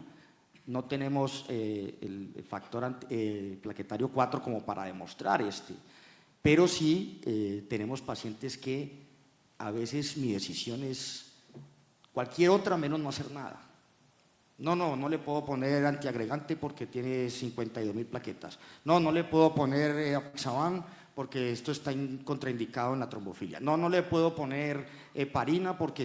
Entonces se vuelve una serie de restricciones que limitan la atención del paciente. Yo individualidad del paciente lo veo, le digo, ven, te veo con estas pruebas, con este hemograma y vamos viendo y ante cualquier señal de sangrado me avisa. Y muchas veces volví a lo que me enseñó la doctora Fernández hace muchos años, heparina no fraccionada. Es increíble que es un medicamento con una vida media tan corta, tan fácil de manejar, que por las plaquetas lo desconocemos. Fondaparinox, ¿sí? Venga, miremos, paso está hospitalizado. Póngale un poquito de heparina no fraccionada. Usted le pregunta a los residentes con amor, porque yo los amo, no crean. ¿Cómo actúa la heparina no fraccionada? No, hasta ahí llegó la revista. No, hombre, es algo que para comunidades emergentes como la nuestra, algunos pacientes se pueden descartar. Entonces las plaquetas, pues nosotros estamos acostumbrados a tener 1.000 plaquetas, 2.000 plaquetas, no es un temor para nosotros, no lo desconozco, pero no me contraindica muchas veces el actuar. Bueno, vamos con la siguiente pregunta. ¿Qué recomiendan en pacientes con disnea crónica después de un episodio de embolia pulmonar respecto a la duración extendida de la anticoagulación? Suspender la anticoagulación a los 3 a 6 meses si la imagen muestra resolución completa del trombo. Mantener la anticoagulación indefinida si hay disnea persistente, aunque no se documente hipertensión pulmonar. Reevaluar funcionalmente, un ecocardiograma, unas pruebas de ejercicio, una imagen, antes de decidir continuar o suspender. Continuar anticoagulación solo si se confirma hipertensión pulmonar tromboembólica crónica. Individualizar según el riesgo de recurrencia, sangrados y hallazgos funcionales. Doctora Fernández. Pues me tocó. Pues nosotros somos pues, el paradigma de la de la evaluación del paciente con disnea, de modo pues que la idea es, cada caso hay que evaluarlo de manera individual, pero es muy importante porque la disnea es un síntoma que le puede estar diciendo que hay por debajo una enfermedad tromboembólica crónica, no necesariamente una hipertensión pulmonar crónica. Entonces, el paciente necesita ese fragmento que dice una evaluación individualizada y primero empezar desde atrás. ¿Cuál fue el origen del embolismo? Si el embolismo fue provocado o no. Se supone que el paciente al tiempo estándar donde uno dice que se debe suspender la anticoagulación, pues evalúa al paciente si tiene todas las cosas solucionadas de ese primer embolismo, pero si persiste disnea, entonces tiene que buscar si es la causa de la disnea con unas pruebas funcionales, mirar la arquitectura del pulmón, mirar la función del corazón y mirar la interacción entre el corazón y el pulmón para poder interpretar exactamente si la disnea es algo paralelo a una enfermedad tromboembólica resuelta o si tiene que ver con la enfermedad que no está completamente resuelta o que ha vuelto a ocurrir a pesar de la anticoagulación. Yo puedo hacer una pregunta Sí. de residente a mi profesora, la doctora Liliana Fernández. Sí. Después de ¿qué? 15 años, profe, 17. En la época mía llegamos hasta el PIOPET, que era el estudio de gammagrafía, ventilación, perfusión versus angiografía pulmonar para diagnóstico de tromboembolismo pulmonar. Eso demostró tanto pacientes con gammagrafía negativa que tenían tromboembolismo y pacientes con gammagrafía positiva que no tenían tromboembolismo, porque ningún estudio, ningún método en medicina tiene 100% de sensibilidad y 100% de especificidad y, por supuesto, valores predictivos y LR menos. Hoy en día, ¿cuál es el estudio imaginológico? Porque ya no examinamos a los pacientes, no hay tiempo. ¿Cuál es el estudio imaginológico que usted usa para el diagnóstico de RTEP y que uno pudiera estar seguro? Es decir, no en la fase aguda. No, Ya claro, la gammagrafía de ventilación-perfusión es uno de los elementos que incluimos en ese árbol de decisiones del estudio del paciente con disnea. Uno empieza pues estadísticamente con lo más común, enfermedades obstructivas, enfermedades restrictivas, enfermedades que alteran el parénquima y llega al foco donde dice no tenía estas, entonces me quedo con las vasculares. Ahí en un paciente crónico es donde uno hace una gammagrafía. También tenemos el privilegio aquí de tener unas imágenes gamagráficas de muy buena resolución con unos criterios de cantidad de medio radioactivo que se cumplen y no se pone la mitad, sino que se pone lo que es y que además se comparan con el SPECT, o sea, con las imágenes escanigráficas. Entonces me dan un reporte gamagráfico donde me dicen tiene defectos de perfusión aquí, aquí, aquí y lo comparo con el angiotac que se le hizo hace 6 meses al paciente y resulta que tenía solamente un defecto en el otro lado que ya se le resolvió. Entonces de pronto en este lapso, a pesar de la anticoagulación, han aparecido nuevos eventos. O lo otro es que el paciente ya no tiene disnea, le hace la gammagrafía y le dice hay un defecto en tal parte que es igual al del principio, quedó con esa cicatriz y el problema está resuelto. Entonces para el embolismo, para la evaluación de disnea crónica y entonces uno va a evaluar la parte vascular, la gammagrafía, pero no sobre un paciente que tiene una fibrosis pulmonar, pues porque tiene alteraciones radiológicas, entonces la interpretación va a ser difícil. Ahí es donde, y la evaluación del ecocardiograma de buena calidad, donde me van a decir si hay algo, pues si hay un impacto en el ventrículo derecho. Bueno, casi la mitad del público respondió evaluar funcionalmente, con ecocardiograma, pruebas de ejercicio y la otra mitad individualizar el riesgo. Bueno, uso de agentes reversores, ¿en qué escenarios sí y en cuál definitivamente no? Usar reversores ante cualquier sangrado activo en paciente anticoagulado. Reservar reversores solo para hemorragias mayores con compromiso vital. Utilizar en cirugías programadas donde no hay tiempo para suspender el anticoagulante, por ejemplo, una apendicitis. Evitar los ensangrados leves o autolimitados, manejable con medios locales. Decisión basada en tipo de anticoagulante, riesgo de trombosis, disponibilidad institucional. Doctor Díaz. Bueno, esta es otra, no sé, yo no soy capaz de hablar sentado. Esta es otra pregunta con cascaditas. Y va muy de la mano de la que hablábamos ahora. Entonces, ¿en qué escenarios sí y en cuáles definitivamente no?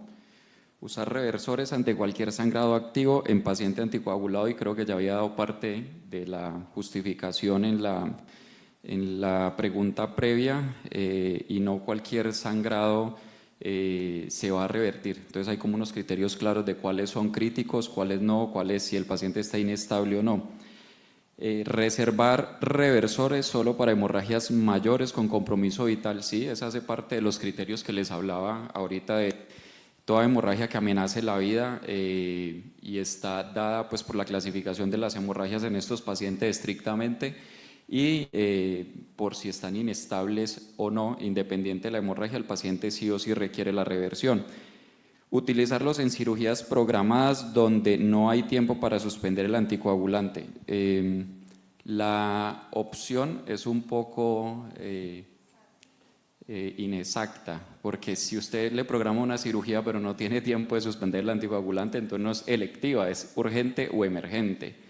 En las cirugías, por ejemplo, como decía Diana, un apéndice, no sé, creo que antes, yo no soy tan viejo, creo que antes la apendicitis las operaban inmediatamente, entonces en ese paciente yo les diría, listo, entonces reviértanlo, pero ahorita uno ve que dejan pasar más tiempo, entonces en ese tiempo, en esas 12 horas que se dejan pasar, o quizás un poco más para llevar el paciente a una apendicectomía, podría barrerse el efecto de alguna manera del anticoagulante, pero si es un paciente que necesitan operar, ya volviendo al ejemplo que ponía la doctora Carrillo de una apendicitis, lo tienen que operar sí o sí porque ya tiene un signo de peritonitis, y todo esto, ese paciente debería revertirse.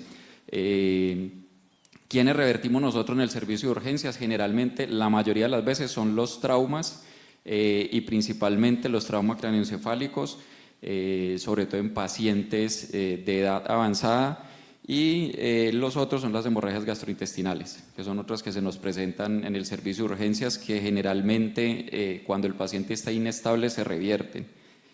Evitar los ensangrados leves o autolimitados manejados con medios locales, sí, es totalmente cierto, y ya se los explicaba previamente también. Las indicaciones de revertir la anticoagulación en estos pacientes son como claras. Y decisión basada en tipo anticoagulante, riesgo de trombosis y disponibilidad institucional.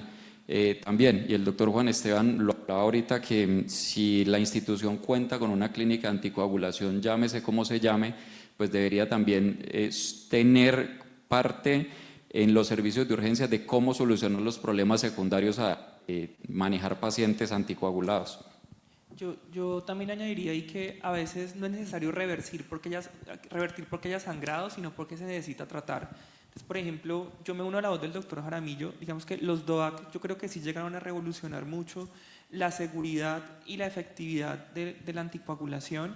Actualmente nosotros podemos trombolizar si el paciente ha recibido un DOAC en las últimas, más allá de las últimas 24 horas. O sea, si uno le da una CB y su última dosis del DOAC fue el día de ayer y han pasado 24 horas, se puede hacer trombolisis endovenosa para ACV, por ejemplo. Y tenemos también un par de casos, varios casos, en los que hemos revertido dabigatran con idarazizumab y hemos trombolizado sin ninguna complicación hemorrágica de la trombolisis a dosis habitual. Entonces también añadiría que, sobre todo con la posibilidad de un reversor que sí va a actuar rápidamente, porque los estudios dicen que a los 3 minutos de administrado el reversor, el paciente ya no está anticoagulado, pues podemos incluso hacer procedimientos como trombolisis de manera segura en un paciente que se encuentre estable. Lo otro es el tipo de intervención que se va a hacer, porque es que le tenemos siempre más miedo al sangrado, pero ¿qué tipo de sangrado? Y lo digo porque basados en este dilema, en electrofisiología que también operamos, se empezaron a hacer estudios que son los bruise control, y ellos demostraron que suspender el anticoagulante o hacer las terapias puentes eran mucho más, generaban muchas más complicaciones en cuanto a riesgo de sangrados o complicaciones tromboembólicas que operar en presencia de anticoagulantes. Le tenemos mucho miedo a operar en presencia de apixaban, de rivaroxaban, pero si uno tiene una buena técnica quirúrgica y es capaz de mantener una adecuada hemostasia durante el procedimiento, la complicación de sangrado es menor que la complicación que yo podría derivar o de una reversión que muchas veces con estos complejos de concentrados protrombínicos, incluso el activado, pueden tener incluso un efecto protrombótico, sobre todo cuando hay neoplasias activas, y generar una complicación por un miedo eventual a un procedimiento de bajo riesgo de sangrado. Entonces ahí es donde uno tiene que preguntarle al cirujano qué tipo de procedimiento hacer, qué tipo de urgencia es y qué tipo de riesgo de sangrado tiene. Si el riesgo de sangrado es bajo, opere lo anticoagulado. Se puede operar en presencia de aspirina, se puede operar en presencia de anticoagulantes de bajo peso molecular. Lo ideal es operarlos con heparinas no fraccionadas porque la puedo revertir y porque la puedo suspender poco antes del procedimiento. Entonces eso es muy importante. Y lo otro es tratar de darle un poco más de tiempo a que se vaya aclarando la vida media del medicamento. Entonces son cosas que hay que plantearlas en cada espacio, y me remito a guías del 2017 publicadas por la Asociación Americana del Corazón, donde colocan varios escenarios, varios tipos de intervenciones y el riesgo de sangrado y cuánto puedo demorarme en suspenderlo o no. En cardiología tenemos todos los días consultas de eso. Pueden operar al paciente, puedo suspender el anticoagulante y la mayoría de veces no hay necesidad de suspenderlo. Procedimientos oculares, que si pueden suspender el anticoagulante 5 días antes, hombre, es que el ojo, si no van a hacer un procedimiento mayor, opérese con anticoagulante. Que cirugías o intervenciones dentales, el riesgo de un sangrado mayor de una cirugía dental es mínimo. Entonces, más bien, mejore su técnica y no se preocupe tanto por el sangrado, porque es que a veces son esas situaciones que nos ponen a hacer reversiones innecesarias con los riesgos que tiene por un miedo a un eventual sangrado que se puede controlar dentro del procedimiento o que se puede simplemente darle un poco más de largas, esperando a aclarar un poco más el efecto del anticoagulante y hacer un procedimiento más seguro. Doctora, puntualizo. Llega un paciente a urgencias porque tiene un bloqueo de completo. Se tomó una apixaban, un dabigatran hace 4 horas. Usted les dice, reviértanlo, no lo reviertan. No. Tiene que poner un marcapaso de forma urgente. Puede hacer el procedimiento con anticoagulación. En presencia de anticoagulantes. Incluso en terapia triple operamos. Obviamente, cuando estamos en esas situaciones somos mucho más exhaustivos con la hemostasia. Y hay situaciones donde, por ejemplo, no se puede operar, que es donde uno tenga alto riesgo de sangrados en sitios no compresibles. Entonces, si son neurointervenciones, sí toca revertirlo, porque es un sitio donde no podemos permitirnos tener un riesgo de sangrado. Pero lo ideal es operar en presencia de anticoagulación si el riesgo de sangrado es bajo. Bueno, vamos con esta pregunta. ¿En qué pacientes médicos, esto sería como el paciente que va a ser egresado después de una hospitalización o de pronto el paciente que están viendo en la consulta externa, en los cuales ustedes considerarían la tromboprofilaxis ambulatoria? Hogares geriátricos, o sea, pacientes institucionalizados, pacientes oncológicos, politraumatismos con inmovilización asociada, secuelas de eventos neurológicos cerebrales, limitación funcional marcada.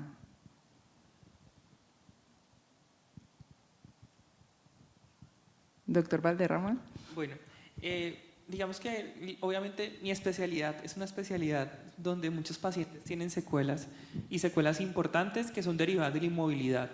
Y muchos de esos pacientes se comportan realmente como pacientes hospitalizados, pero en casa. De hecho, los pacientes con un ranking 4 o un ranking 5, que son aquellos que quedan con alta dependencia de cuidado, el mayor tiempo en cama, sin poder deambular, digamos que en este contexto el riesgo de un evento embólico o de un segundo evento embólico habiendo tenido un evento embólico reciente, como sucede habitualmente en nuestros casos, el riesgo es mayor y sí enviamos a nuestros pacientes con tromboprofilaxis a casa debido a que la inmovilidad va a ser severa.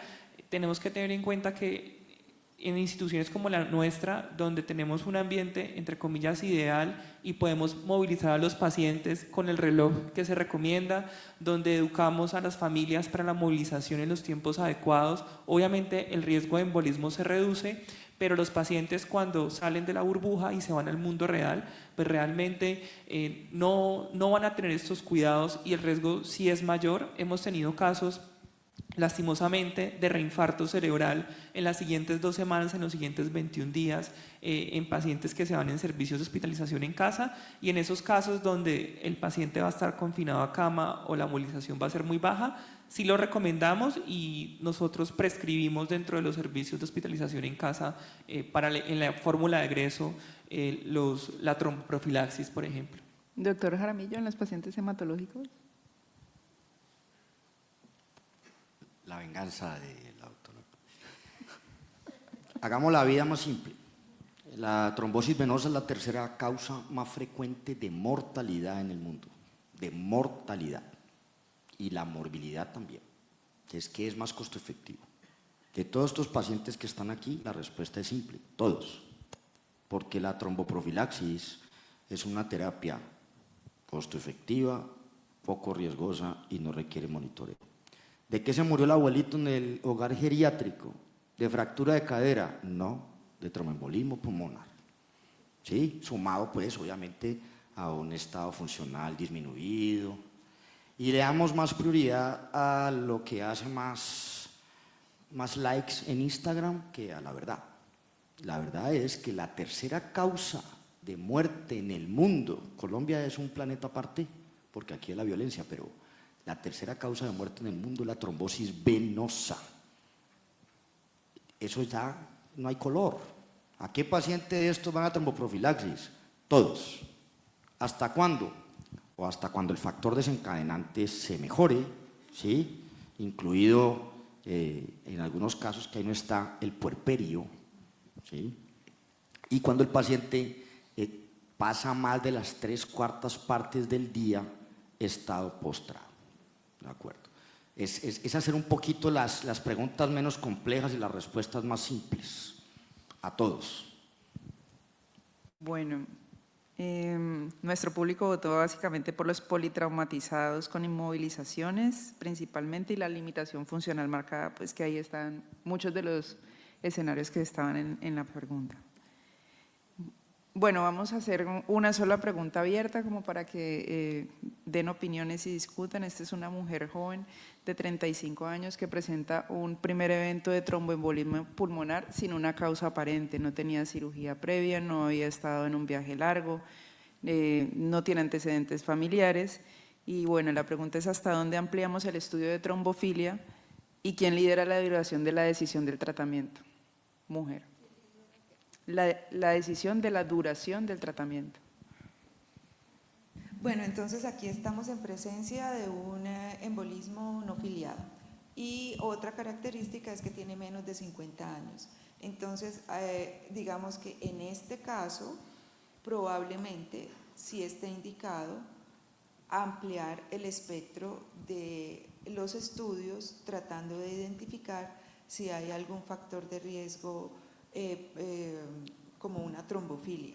En el paciente promedio que tenga su primer embolismo pulmonar, aunque no esté filiado, si tiene más de 50 años, no está indicado hacer toda esa gama de estudios y probablemente si no le encuentro una razón por la cual embolizó, le dejo la anticoagulación indefinida con periódicamente evaluaciones para ver qué otra cosa se presenta. Pero este paciente tiene menos de 35 años, entonces yo creo que ahí eventualmente sí vale la pena considerar qué otras cosas. Hacer lo que dijimos desde el principio, la historia clínica completa, la presencia de abortos, la presencia de historia familiar de eventos embólicos en la primera y segunda línea de de familiares. Sería como eso la primera parte de la pregunta. ¿Y quién va a decidir hasta cuándo? Pues también ya lo hemos mencionado aquí. Si no encontramos un factor desencadenante y esta es su única enfermedad, yo creo que el beneficio de prolongar la anticoagulación pesa más que quitársela sin conocer un riesgo adicional. Hacho, ¿usted qué opina de la búsqueda de trombofilias, etcétera? Yo pensé que usted ya me había perdonado. Porque igual la anticoagulación se la voy a dejar. Pues este de sí llegó modo muy que- sentimental, sí, Hoy estamos estoy, acabando. hoy estoy, arroba ni uno más, estoy Por lastimado. eso, pero igual, la anticoagulación se la voy a dejar. Así salga. Yo- Lo que pasa es que no sé si de pronto por su edad le pueda encontrar un lupus o algo que me vaya a modificar o a adicionar tratamiento. Por eso lo haría. Ya que mire el reloj, nos queda 1 minuto para que responda.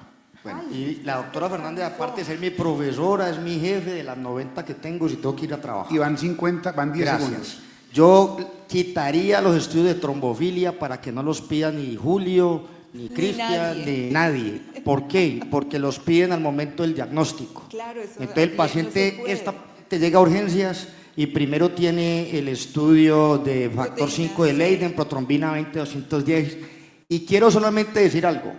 Esos estudios genéticos no son expresión génica. Usted tiene que respaldar esos estudios con pruebas funcionales.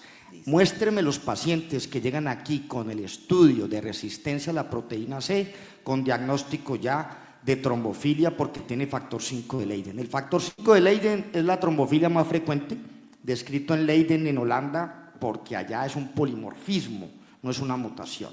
Hay factor 5 de Caracas, de Liverpool, de Hong Kong, el que usted quiera, pero realmente es el menos trombogénico. Entonces la decisión de anticoagular de por vida parece ser una letra escarlata porque usted que sufre de trombofilia, y he visto pacientes con trombofilia que nunca han hecho trombosis.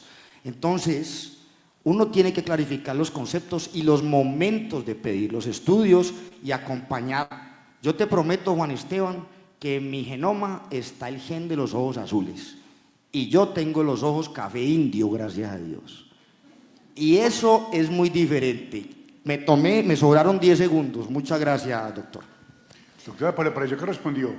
Sí, sí me respondió Juan, tan cansón. Bueno, No, pero no, la reflexión es esa, que el paciente muchas veces llega a urgencias y cuando llega al piso, porque tenemos una transición de 3 o 4 días abajo, ya llegan todas esas pruebas pedidas, que la paciente sí tiene 45 años, ella no se hizo una liposucción pero hace 6 meses y que no tiene ningún otro factor y entonces está toda esa gama de exámenes en su primer embolismo. Yo creo que eso no se debe hacer, es decir, uno tiene que ya después, cuando se cumplan esos 3 a 6 meses, uno y le dice,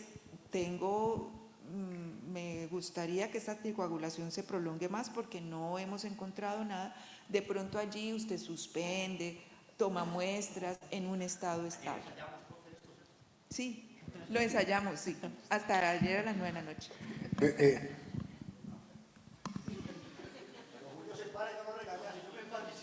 Pues yo lo veo sentado. Ah, sí, pues que ya se iba ahí, es que él era por el país. Bueno, agradecerles a los panelistas, a los docentes por haber compartido con nosotros algunas actividades o casos del día a día, a la doctora Montenegro en la virtualidad, a la jefe Maribel Ñáñez, al doctor Arturo Mora, a quienes nos acompañan en la virtualidad. Pasamos más de 300 asistentes virtuales. A ustedes que madrugaron, esperamos que haya sido de interés para aplicar y replicar en nuestros pacientes. Tenemos ahora el refrigerio, que es en el segundo piso. Hay estación de café en el segundo piso. Hay zona de hidratación con agua y soda en el segundo piso. La muestra comercial, pueden conversar con los expertos y demás. Y a las 10:15 nos reencontramos nuevamente acá con tópicos de interés en consulta externa. No, ya se pueden ir parando, tranquilos. No, en afán, por Dios, por ir por el refrigerio. Muchas gracias. Espéreme, no, espere.